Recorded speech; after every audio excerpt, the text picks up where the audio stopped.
Muy buenas tardes, mi nombre es Cintia Sánchez y quiero darles la más cordial bienvenida a una nueva transmisión de la Clínica Estela Maris, donde compartiremos información de utilidad para nuestra comunidad y nuestros pacientes. En esta oportunidad, el tema que tocaremos será cómo prevenir las infecciones gastrointestinales durante el verano. Para ello, contamos con la presencia del Dr. Seth Carrasco de la Cruz, médico internista de la Clínica Estela Maris, quien nos hablará del tema desde toda su experiencia. Bienvenido, doctor. Muchas gracias, Cintia. Buenas tardes con todos los que nos acompañan esta tarde. Esta es la primera de varias disertaciones sobre cómo prevenir algunas enfermedades, sobre todo las más prevalentes. Vamos a dividir esta exposición en una parte introductoria donde veremos la definición, las causas, los síntomas. La segunda parte, cómo es el tratamiento de estas enfermedades, de estas infecciones. Y la tercera, cómo poder prevenirlas. Muy bien, empezamos. ¿Qué son las infecciones gastrointestinales?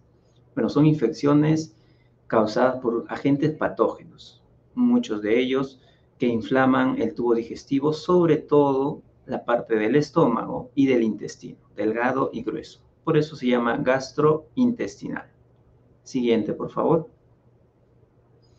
Las causas de las infecciones gastrointestinales son sobre todo los gérmenes patógenos, sean celulares o acelulares.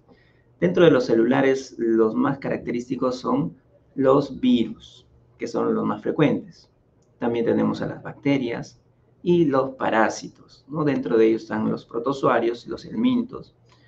Y también en algunos pacientes inmunosuprimidos están los hongos, sobre todo Candida albicans.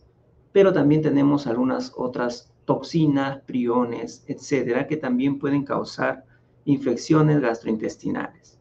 Antes de seguir, quisiera recordarles que existe una triada epidemiológica, es decir, depende para que haya una infección, para que haya una enfermedad, depende de tres, digamos, agentes. Uno es el agente infeccioso, en este caso serían los virus, las bacterias, etcétera.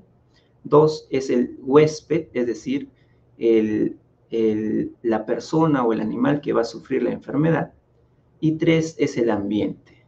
Va a depender de la interacción de estos tres agentes para que se produzca una infección. Por eso habrán escuchado seguramente que dicen, yo comí el mismo alimento, pero a mí no me hizo gran cosa y a mi familiar está muy enfermo, o etcétera, ¿no?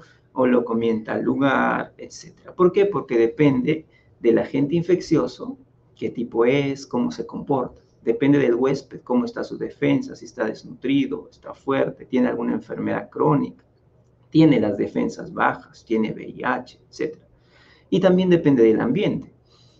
Vivo en un lugar donde no hay buen saneamiento de desechos, no tengo agua potable, etcétera, etcétera. Ahora sí, continuamos. Siguiente, por favor. Los factores de riesgo para las infecciones gastrointestinales.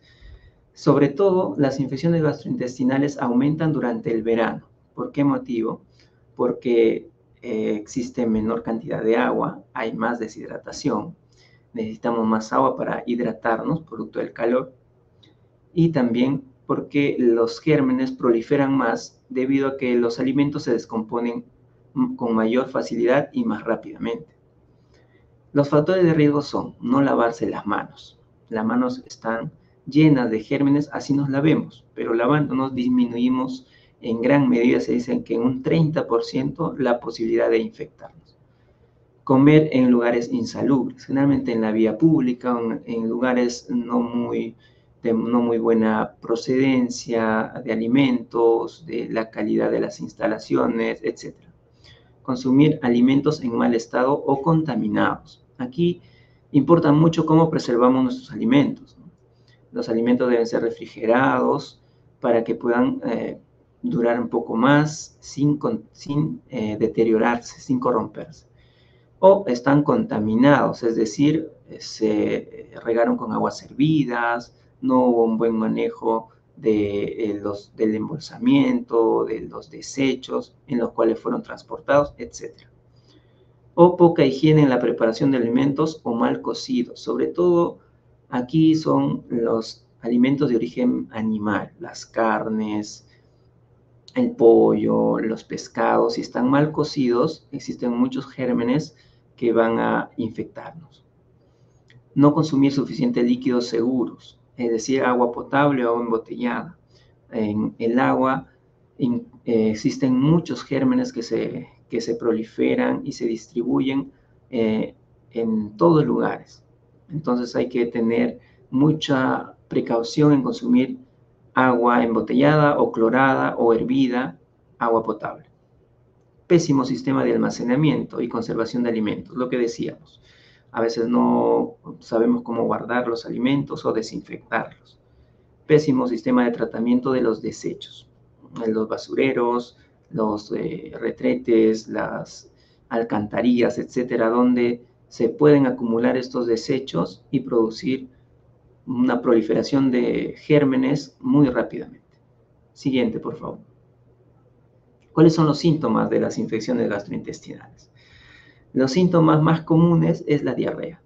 La diarrea es un aumento de la frecuencia de deposiciones o también la disminución de su consistencia, es decir, que se vuelven más líquidas o aumentan en el número. Un número promedio es el número de 3 deposiciones. Más de 3 deposiciones al día se podría considerar diarrea, pero más importa la calidad de esta, es decir, la consistencia, si está acompañada de moco, de sangre, etc. Otro síntoma es la fiebre, la alza térmica. Eso nos da a entender que esta es una infección importante que está causando inflamación en la vía digestiva, ¿no? Lo pueden causar los virus, pero también las bacterias.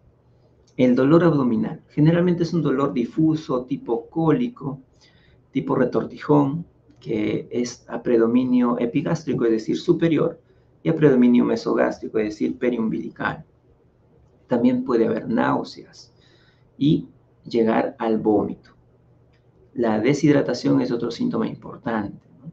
¿Cómo evaluamos la deshidratación? Labios secos, boca seca, ojos hundidos, la piel reseca, un pliegue en la piel aumentado que se demora en resolverse.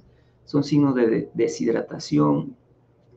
La oliguria, es decir, orinar poco, porque el cuerpo está tratando de retener el líquido. Y otros síntomas también que pueden haber, como es la hipotensión, la debilidad, la astenia, la fatiga, etc. Siguiente, por favor. ¿Cuál es el tratamiento de estas infecciones gastrointestinales? El tratamiento, empezando siempre, en medicina empezamos por la dieta. Todas las guías dicen que no existe ninguna restricción en la dieta, es decir, así como usted comía antes de tener la diarrea, puede continuar alimentándose con la diarrea. Pero sin embargo existen también otras recomendaciones en las cuales recomiendan una dieta astringente, es decir, una dieta con poca fibra y sin lácteos y sin grasas, o con pocos lácteos y pocas grasas, sobre todo recomendada al inicio de los síntomas de la diarrea. Por ejemplo, ¿qué se recomienda? Dentro de los vegetales, la zanahoria, el zapallo, la papa, el camote. También en las frutas se recomienda la manzana, el plátano, el membrillo, el durazno. Son frutas astringentes. Dentro de los cereales, el arroz. Dentro de las carnes, el pollo o la pavita o el pescado blanco sancochado, nada más, o al vapor. Son un tipo de dieta, digamos, donde excluye todo lo que son los lácteos y derivados y lo que son la fibra en exceso y las grasas. Eso se recomienda. Lo segundo importante es la hidratación. La hidratación fundamentalmente con agua, pero si es necesario con sueros de rehidratación oral o con frascos de sueros que ya los venden en las farmacias. Recordar aquí un punto importante que es evitar que este suero sea muy hiperosmolar. La osmolaridad debe ser de 270. Bueno, difícil saberlo cuando uno no es personal de salud. Lo que se recomienda es buscar asesoría, porque la mayoría digamos, sueros rehidratantes que lo venden en las tiendas, en las bodegas, en los supermercados, tienen mucho sodio y tienen osmolaridad alta. entonces no ayudan en la rehidratación del paciente. Tercero, son sintomáticos, fundamental. Aquí tenemos, por ejemplo, los protectores gástricos para proteger el estómago, sea en jarabe o en pastillas. Tenemos los antieméticos contra las náuseas, para evitar uno de esa forma botar más líquido del cuerpo y deshidratarse. Tenemos los antiespasmódicos, que es para el cólico, los analgésicos para el dolor, para desinflamar, los antiinflamatorios. Tenemos los antiflatulentos para los gases, los antipiréticos para la fiebre, etc. Básicamente para controlar y aliviar un poco los síntomas de estas infecciones gastrointestinales. Como cuarto punto tenemos a los antibióticos antiparasitarios, antivirales, antifúngicos, etc. Recordemos que dentro de la etiología, los principales agentes patógenos son los virus, y los virus no necesitan tratamiento antibiótico. El 80% son virales. El resto pueden ser parásitos que tampoco necesitan antibióticos, sino antiparasitarios específicos. Y un pequeño porcentaje sí son bacterias. Sospechar en bacterias, sobre todo cuando existe diarrea disentérica, es diarrea con sangre, cuando existe más de 6 deposiciones al día, cuando existe deshidratación importante o fiebre persistente, etc. Moco en las heces. Eso obviamente lo determina el médico. Y de acuerdo a eso, da un antibiótico, prescribe un antibiótico específico. Evitar la automedicación. Y los antiparasitarios, más que nada en las infecciones gastrointestinales crónicas, ¿no? Como diarrea crónica, que es mayor de 14 días. Los probióticos aquí son para reponer o repoblar la flora bacteriana. Si bien es cierto, los estudios últimos, los metaanálisis, han demostrado que en realidad no hay mucha variación si usamos o no usamos probióticos. Entonces, eso queda ya a la libertad del profesional y de acuerdo a cada paciente. También están los prebióticos, que son, digamos, los alimentos que favorecen la regeneración de la flora bacteriana. Y otros, como son los estilos de vida, etc. No olvidar aquí, una parte fundamental del tratamiento es que el médico decide si es para un tratamiento ambulatorio, es decir, seguir un tratamiento en casa, o versus hospitalizado. Hay criterios para hospitalizar a un paciente. Por ejemplo, si tiene intolerancia oral, es decir, no tolera nada en la vía oral, todo lo vomita, está muy deshidratado, no podemos darle suero porque lo vomita, etc. No se está alimentando, es un criterio para hospitalizar. Otro criterio es la deshidratación severa, ¿no? Paciente que necesita hidratación endovenosa por un buen tiempo. Otro criterio es que este paciente está con la presión muy baja, ¿no? Hipotenso. Otro criterio es fiebre persistente, mucha fiebre, más de 2 o 3 días, que amerita exámenes y controles. Es indicación de hospitalizar a un paciente. Las infecciones gastrointestinales son una causa muy frecuente, generalmente es el tercer diagnóstico de hospitalización en el Perú. Entonces es muy importante, todas las semanas vemos pacientes hospitalizados por infecciones gastrointestinales. O versus el tratamiento ambulatorio, que es un paciente con síntomas, pero que está estable, no tiene nada de lo descrito anteriormente. Siguiente, por favor. Llegamos al tercer punto último, que es la prevención. ¿Cómo prevenimos? Evitando los factores de riesgo que mencionamos al principio. Tener higiene en la preparación de los alimentos. Buena higiene, sea en casa o si es en un lugar que no sea en casa, un restaurante, pues que nos dé la tranquilidad de que sus alimentos están preparados con buena higiene. Evitar comer en lugares ambulantes, en la vía pública, en lugares insalubres. Tercero, lavarse muy bien las manos antes de comer y después de ir al baño, porque recordemos que estos gérmenes se van a contagiar a otra persona cuando uno las deseche en las deposiciones. El lavado de manos, incluso si uno se lavara solamente con agua, ya tiene por arrastre un factor protector. Obviamente es mucho mejor lavarse con un jabón o con un desinfectante. No importa qué marca sea, el jabón tiene el efecto de romper las paredes bacterianas y destruir muchas bacterias, muchos virus que usan una cápside proteica, etc. Entonces, lavarse las manos, un lavado social, lavarse en un lavadero con jabón o con otra sustancia es lo recomendable. Tomar agua hervida, clorada o bien embotellada. Eso es fundamental, hidratarse bien, sobre todo en estas épocas de verano, de temporada de mucho calor. Lavar y desinfectar frutas y verduras. Eso es fundamental. Lavarlas como si se lavara una vajilla, un plato, ¿no? Se puede usar el mismo desinfectante, lavarlo bien. O se puede usar agua clorada, ¿no? 1 litro de agua con un medio mililitro, unas 5 gotas de cloro de lejía, puede desinfectar muy bien, sobre todo las verduras, los vegetales. Freír o cocer muy bien los alimentos, sobre todo las carnes, pescados y mariscos, como mencionamos. Refrigerar los alimentos para evitar su descomposición. Los alimentos, así estén refrigerados, se están descomponiendo, pero la velocidad de descomposición es lenta. Entonces, aún no la puedo consumir después de varios días de refrigerado. También es importante, si uno saca un alimento que está refrigerado, no volverlo a refrigerar, porque esto empeora la proliferación de gérmenes y la descomposición. Otro punto importante es recalentar los alimentos. También se ve que empeora, digamos, la descomposición de los alimentos, con lo cual aumenta la proliferación de gérmenes, ¿no? Muy frecuente el recalentar alimentos cuando hay fiestas o nos sobra mucho alimento.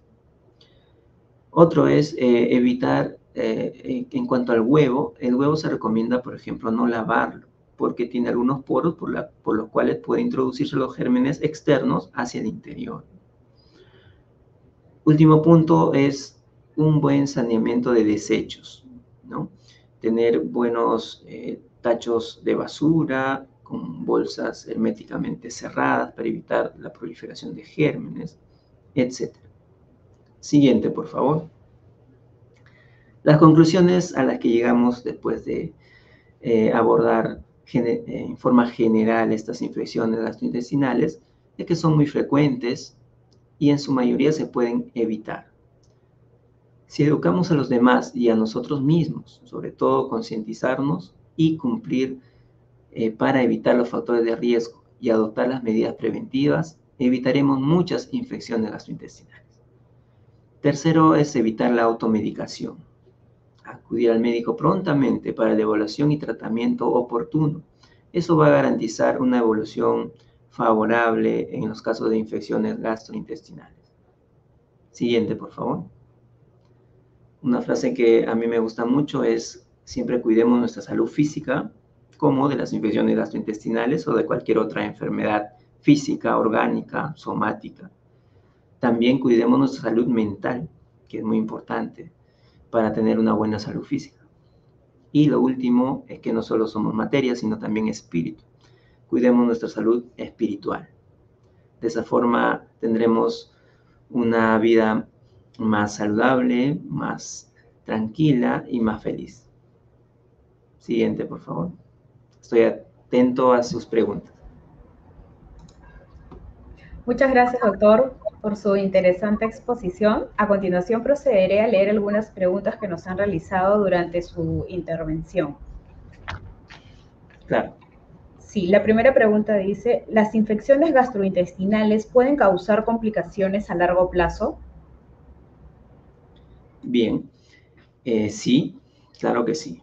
La primera complicación sería que se vuelva crónica, es decir, hay infecciones gastrointestinales que se llaman diarrea crónica, que una las puede tener meses o años, ¿no? Sobre todo cuando son causadas por gérmenes tipo parásitos, algunos hongos e inmunosuprimidos, o alguna deficiencia en nuestro cuerpo o intolerancia o patología, digamos, no infecciosa que puede hacer que uno tenga estos síntomas por mucho tiempo. O bien, también puede ser una infección muy severa que dañe mucho nuestro aparato digestivo y uno quede con, digamos, con unas secuelas en las cuales puede haber mala absorción de alimentos, puede haber algún otro trastorno, una perforación intestinal que lleve a una cirugía y lo cual produzca, digamos, alguna brida, alguna adherencia a largo plazo. Sí, sí pueden haber. No es lo más frecuente. Lo más frecuente es que una infección intestinal la manejemos incluso ambulatoriamente u hospitalizado y quede muy bien, pero sí hay un porcentaje que puede tener problemas a largo plazo.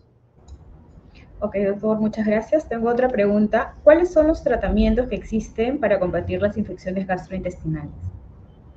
Bueno, los tratamientos son, como les había mencionado, empezando con la dieta, tratamiento sintomático, que es lo más frecuente, porque el 80% son virales y se autolimitan. Entonces, básicamente es mejorar los síntomas, evitar la deshidratación, buena hidratación. También el tratamiento, si amerita, tratamiento antibiótico o antiparasitario o el que amerite. Probióticos o prebióticos de acuerdo al paciente. Y lo último, y que es muy importante, es si este paciente va a ser manejado hospitalizado o en casa o de forma ambulatoria. Por eso es importante una evaluación médica precoz, oportuna, para poder manejar todos estos tratamientos que se pueden hacer al paciente. Muy bien, tenemos otra pregunta. ¿Existen alimentos que son más propensos a causar infecciones gastrointestinales? Sí, correcto.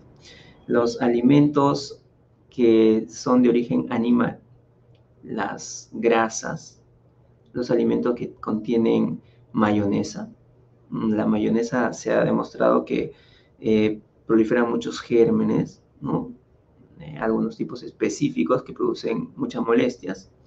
Y en realidad cualquier alimento que esté en descomposición. Pero en general sí, los alimentos ricos en grasas, en frituras, en cremas, digamos en general, como las mayonesas, y o los alimentos que están en descomposición tienen mucho riesgo de tener más gérmenes y de poder infectarlos. Bien, tenemos otra pregunta. ¿Las infecciones gastrointestinales pueden causar gastritis en un futuro? Eh, Ahí yo diría que sí, porque depende del tipo de germen. Por ejemplo, si es una giardia, que es un germen muy frecuente aquí en Lima, por ejemplo, porque el agua lo contiene, el agua de los caños, puede a la larga producir una dispepsia y luego una gastritis. Sí, y puede producir diarrea y todo lo demás. Entonces sí habría el riesgo, ¿no? La mayoría no produce una gastritis a largo plazo, solamente una gastroenteritis de forma aguda. Recordemos que son infecciones gastrointestinales agudas las más frecuentes. Las crónicas, que son más de 14 días, que pueden ser meses o años, son, digamos, un porcentaje mucho menor. En ese caso, sí pueden producir gastritis a largo plazo, pero es en una frecuencia, una incidencia bastante baja. Otra pregunta tenemos. ¿Cómo sería el correcto lavado de los alimentos, especialmente las frutas que se consumen crudas? Correcto. Esa es una muy buena pregunta. Eh, Como les mencioné en la exposición, del simple hecho de lavarlas con agua ya estamos haciendo algo. Por arrastre el agua va, eh, va limpiando y va erradicando muchos gérmenes. A eso hay que agregarle un desinfectante. Yo sugeriría el mismo desinfectante que usa para lavar su vajilla. O sea, lave una manzana como si estuviera lavando un plato, tal cual. En el plato usted se va a alimentar de forma que el plato va a quedar muy limpio después que lo enjuaga y lo deja secar, lo seca, etc. De igual forma la fruta.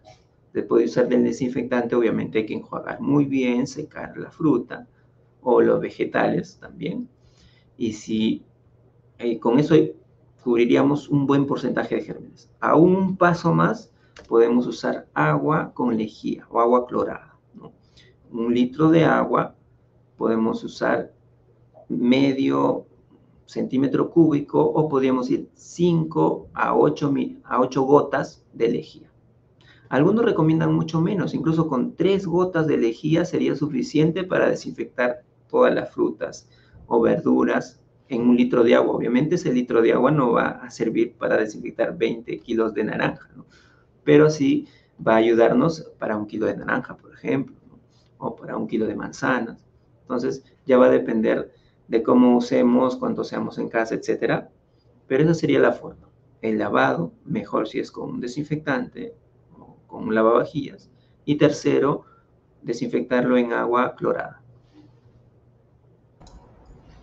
Ok, otra pregunta. ¿Cuánto es el tiempo máximo que se puede tener un alimento refrigerado antes de consumirlo? Es una buena pregunta. Generalmente es muy variable, para empezar, es muy variable. Cada alimento tiene su tiempo de vida útil, de vida buena, fuera del refrigerador y dentro del refrigerador.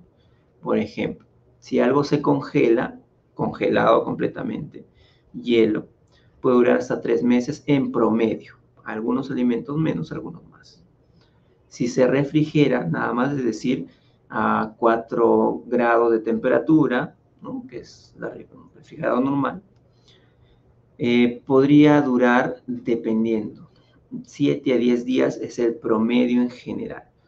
Pero existen alimentos que en menos de ese tiempo ya están muy deteriorados, como existen otros que pueden llegar hasta los 14 días. No se recomienda hacerlos durar mucho, sobre todo en esta temporada de verano, porque cuando uno refrigera un alimento, uno no sabe cuánto tiempo este alimento ya ha estado, digamos, circulando desde que viene de la chacra, del lugar de expendio, y ha pasado por los mercados, etcétera, etcétera, por los supermercados, hasta llegar a su cocina. Entonces, por eso es muy variable y no sabemos a qué temperaturas ha estado.